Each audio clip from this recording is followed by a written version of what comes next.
Welcome to Career Secrets channel. We have some really good questions for Career Secrets Q&A. Please don't forget to like, subscribe, and share. Since last week, I have added another 2 videos, one on personal branding. The other one talks about the fact that you should always be prepared for your next career move. So those are the 2 videos that are new. As you can see on screen, let me make sure that I'm sharing. Yes. Let me make sure that I'm sharing. Apologize.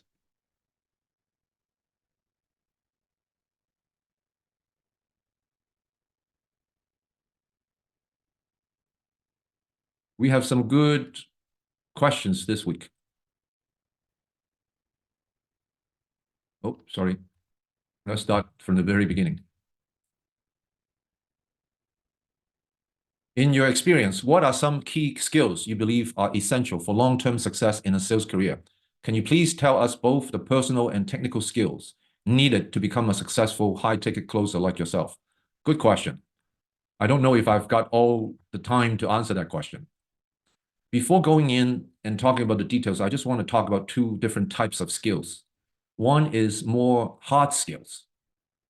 For example, if you know Photoshop, if you're a graphic designer or you know graphic design, if you're multilingual, you have different language proficiency, if you have the knowledge of specific software such as Salesforce CRM, QuickBooks for accounting, Microsoft Office, if you know SEO, SEM, marketing, website development, computer programming language such as HTML, JavaScript, or you are familiar with social media, those are all hard skills. And I'm thinking that for the hard skills in this particular question, I would just bounce it back to you. And I would say that what you need to do is to understand the industry and the job role and go deep into your research and understand what kind of skills are required. And it may just be in the job description.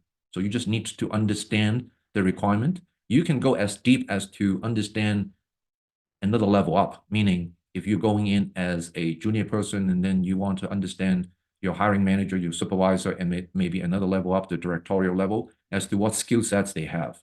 And then you have to work on it accordingly. Now let's talk about soft skills. And I can talk about it all day. Soft skills are problem-solving skills, critical thinking, public speaking, professional writing, team building, leadership, or a winning attitude. So those are all soft skills. But from my standpoint, it's not usually I talk about it in my book, but for the years that I've spent in the corporate world, not many people have spoken to me about customer advocacy, maybe one time.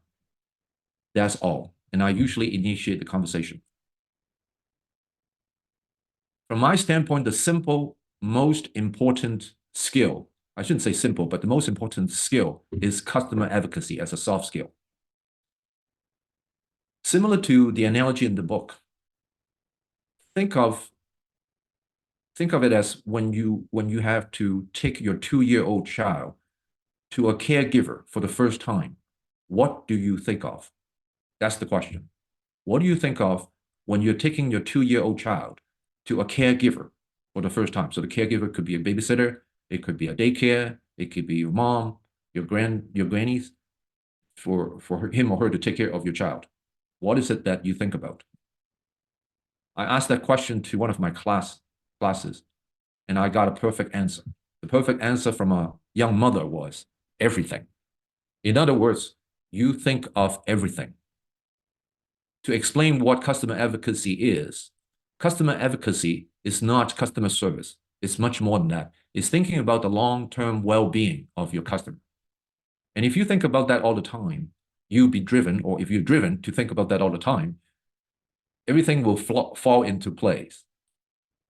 And it will also extend to a win-win-win partnership, a win-win-win partnership with your partners, with your colleagues, and even your management. It will guide you to do all kinds of things, including acquiring a particular skill. Think about a day-to-day work scenario for which you would think on behalf of your customer, their well-being. and think on their behalf, take care of them, and line up all the information that is required for the meeting. So that's the simple thing. I'm sharing with you one really interesting incident. A few years ago, I was taking my customer, three of them, a CIO, a senior director, and a vice president, all in the IT department, to go to a supply chain event as a customer conference, industry conference, I should say. And then ahead of time, I wrote to my head office, which is in California also. And I was thinking about taking my customer to a basketball game. And the basketball game is actually 45 minutes from the venue that we were having that conference. So 45 minutes away. I got some tickets, but on game day, I was given a call from my connections at the time. And somebody was telling me, Edmund, do you mind we give you better tickets? And at that time, I was having lunch with my clients. And fast forward, I told them to charge up their phone because we're going to get better tickets. And I never even asked where these tickets are. It turns out that they are courtside tickets up front. And afterwards, I actually Googled and found out that they were $3,500 each. And you can't easily buy them because these are season tickets. So what's the story here? And we were there to see the Golden State Warriors. And the CIO was ecstatic. The senior director of IT, she was saying that, Edmund, we'll never come here again. This is opportunity of a lifetime. When the CIO thanked me, I thanked him because I said to him, if it wasn't you, I wouldn't be here, neither, myself. I like basketball. So what's this story about? Number one, I was thinking ahead. I want to give my customer the best experience in California. And I was thinking outside the box because these tickets I can't afford. So I was thinking maybe head office would have something. And it turns out that the other tickets that I got initially was probably on the 10th row. And then it so happened that somebody wasn't able to go to the season tickets 4 seats, and we got it. The idea is that you're thinking on behalf of the customer all the time. And this actually will drive you for you to do different things. And in this case, just because of my marketing background, I wrote to corporate and I didn't have all the connections. So the person that I wrote to first wasn't the right person, but they will guide you to the right people. And the worst that can happen is, no, we don't have any tickets, or you have to pay for them. I never had to pay for them. My cost center wouldn't be able to afford it. My boss wouldn't be able to approve it. But this is funny money because it's corporate money and nobody's going. So nobody before us. So nobody was charging us anything. Again, if I didn't think on behalf of the customer, it would never happen. And think about the relationship that you can build with that.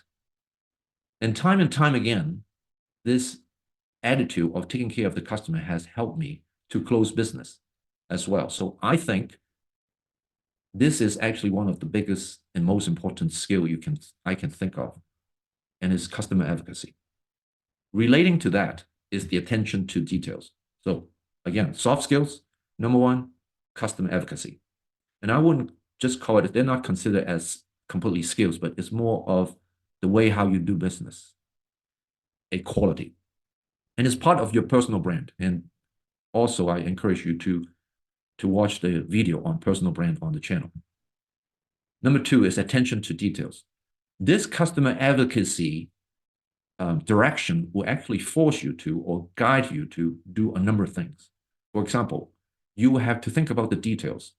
You want to take good care of your customer, what do? You book the restaurant in advance because you know from experience or otherwise that in a conference like that, the restaurants are the tables are in short supply. So you want to book ahead of time. And then you think about entertainment at night. And that's why I did what I did with the basketball game. So again, attention to details, it will help you become more focused. And then number three is be strategic. And I can go on for a long time. Time and time again, being strategic and being focused has helped me win sizable deals. So I hope I answered that question. But it's not just the three things. The secrets is in here also in the book. Okay, the next questions. What additional or new skills would you recommend for someone starting their career and someone who's mid-career to learn, to develop, to land a job in the tech industry? Example, project management, AI marketing, or digital marketing. Okay, so that's the first question.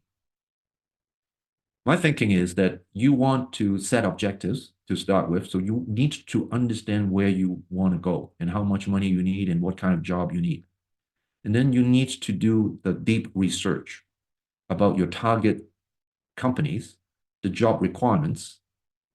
And then also, if you dive deeper into things such as LinkedIn profile for your peers and the supervisors, and also your big boss, potential big boss, you will understand their background. You can understand also the certification for these people. So what am I talking about?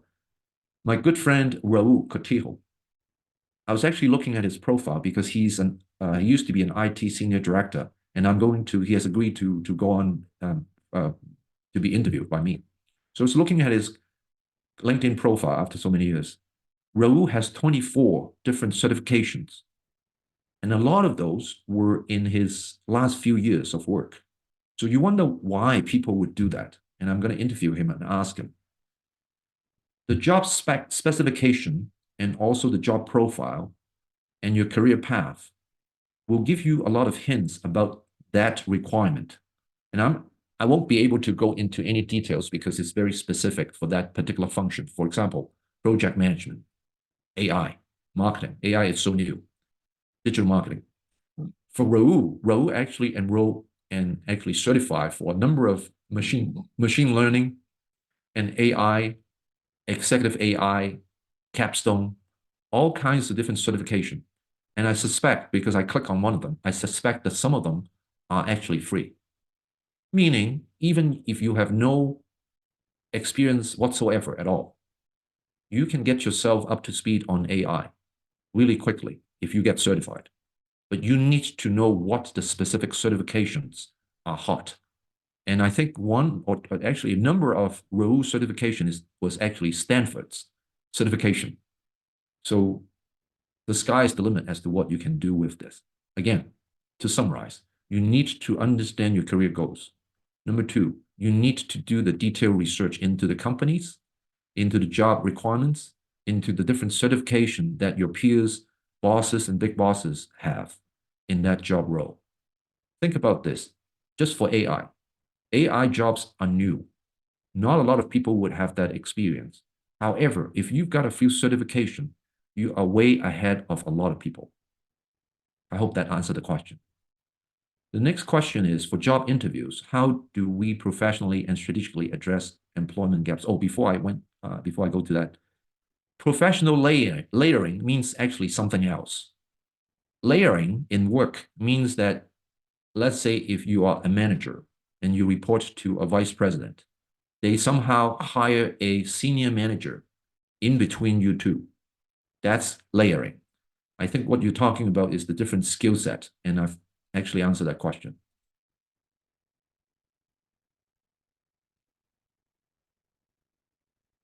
For job interviews, how do we professionally strategically address employment gaps? So this is a very interesting question. Only you can answer that question. Why? Because there must be a legitimate reason for you to have a gap. So let's say if it's immigration, then you need to plan ahead. When you're writing your resume, you should be understanding how you position it to start with. So it's not an interview question. I think this is a resume question. Again, as I mentioned in the different videos, you need to understand that the resume is actually a job interview agenda. Again, your resume is a job interview agenda. And I would suggest to you that is 98% of the time. Because your boss or hiring manager would be as nervous as you are because you're nervous because it's a job interview. They're nervous because they don't know you. They don't know where to start. They don't know how to break the ice. And so the next thing they do is, what's your name? One small talk, and they go straight into the resume. And that resume, again, is your agenda. So if I were you, I'll force that to the end. Don't highlight it somehow if you can, number one. Number two, think about the good legitimate reason for it. And if you don't have a good legitimate reason, you just can't hide. or just can lie, I should say.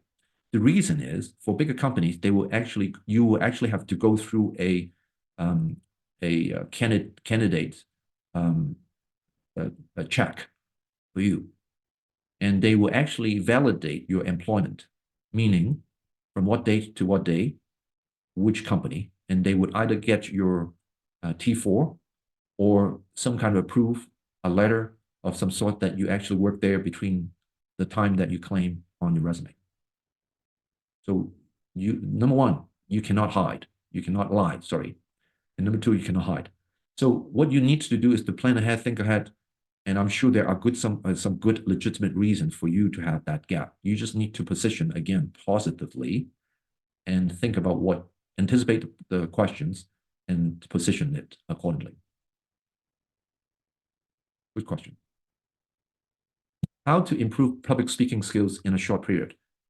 Good question.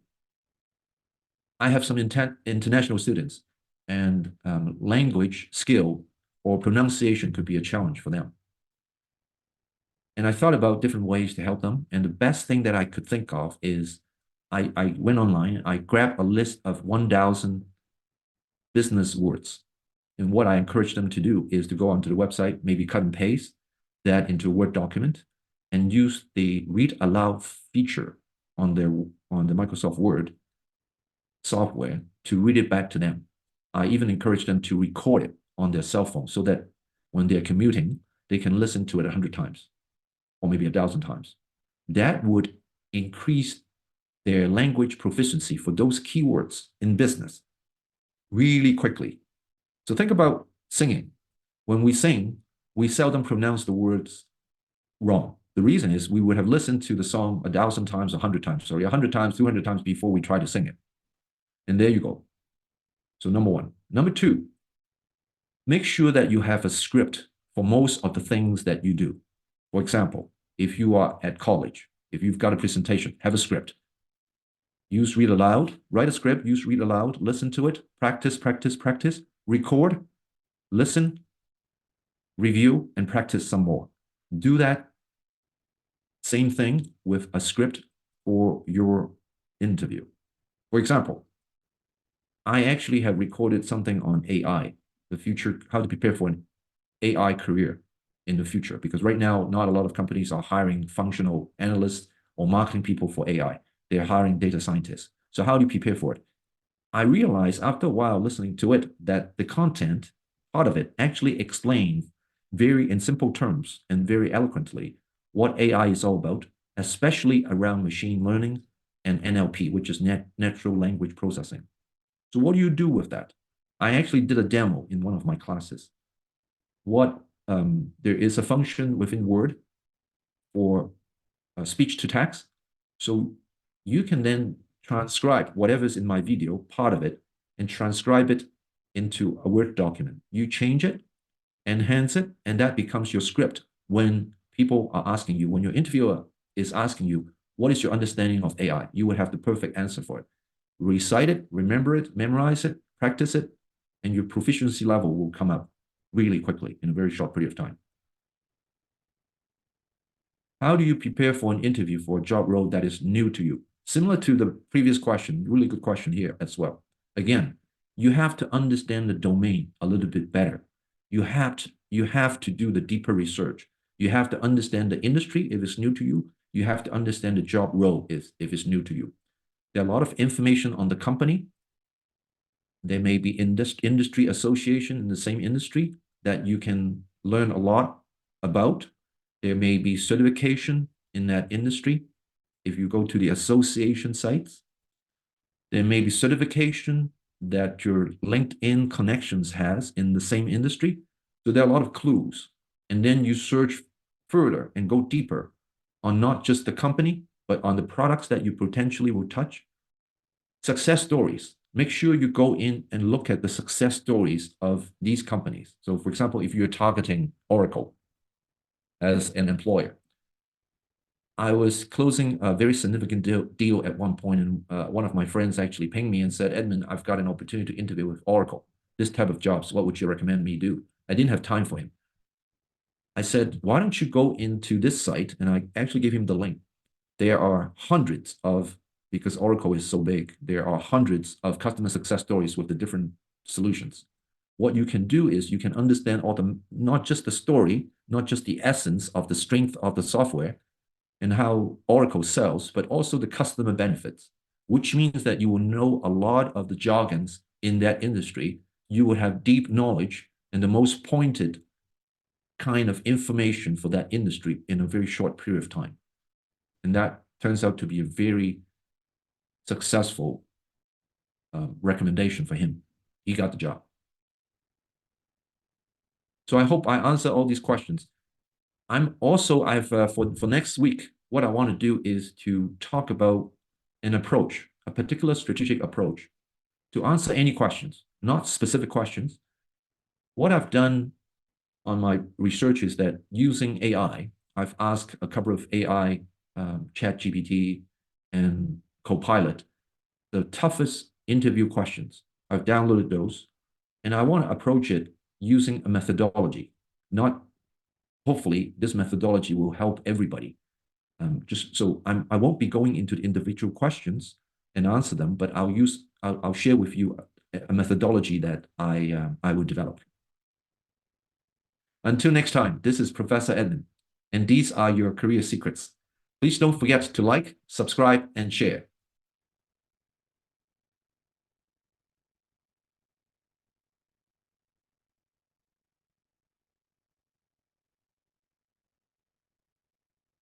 Thank you, Professor. I have to stop